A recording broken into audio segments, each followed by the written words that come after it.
Сәлеметсіздер ме, балалар? Бүгінгі сабақтың тақырыбы «Нәтиже сабақ». Здравствуйте, ребята! Тема сегодняшнего урока «Нәтиже сабақ».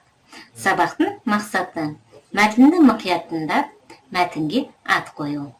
Сұрақтарға жауап беру. Сурет бойынша шағын мәтін құру. Бағалау критерийі. Мәтінді мұқият тыңдап, мәтінге ат қояды. Сұрақтарға жауап бере алады. Сурет бойынша шағын мәтін құрады. Келесі тапсырма. Мәтінді тыңдаймыз. Менің отбасым өнерлі. Моя семья творческая. Атам күмістен сырға жасайды. Дедушка делает из серебра серьги. Қарындасым Гүлсая билейді. Сестренка Гүлсая танцует.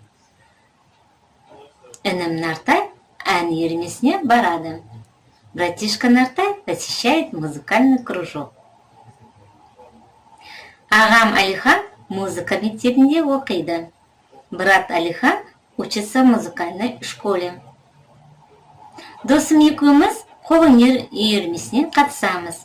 Мы с другом посещаем кружок прикладного искусства. Саша екеуміз қағаздан ойыншық жасадық. Мы с Сашей сделали игрушку из бумаги. Біз отбасымызбен музейге барып тұрамыз. Мы с семьей часто ходим в музей. Атам музейдегі көне заттарға ұқсайтын алқа жасады. Мой дедушка сделал ожерелье, как в музее. Балалар, осы мәтінге қандай ат қоюға болады? Ребята, как можем мы назвать данный текст? Өнерлі отбасы. Керемет, балалар. Келесі тапсырма, үшінші тапсырма, сұрақтарға жауап береміз. Өткен тақырыптар бойынша сұрақтар берілген. Бірінші, Алматыда қандай музей бар? В Алмате какие музеи? Екінші сұрақ, орталық музейде қандай көне заттар бар? В Центральном музее какие древние предметы есть? Жақсы. Үшінші сұрақ, Мұхтар Әуезовтың музейінде не бар? Что есть в музее Мұхтара Әуезова? Керемет, балалар.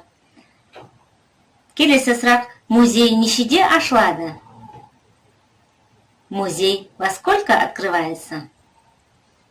Бесінші сұрақ, кітап музейінде қандай кітаптар бар? Книги музей. Музей книг. Какие книги?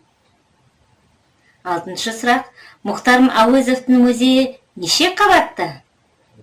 Музей Мұхтара Әуезова. Сколько этажей? Керемет, балалар. Келесі тапсырма жазылым.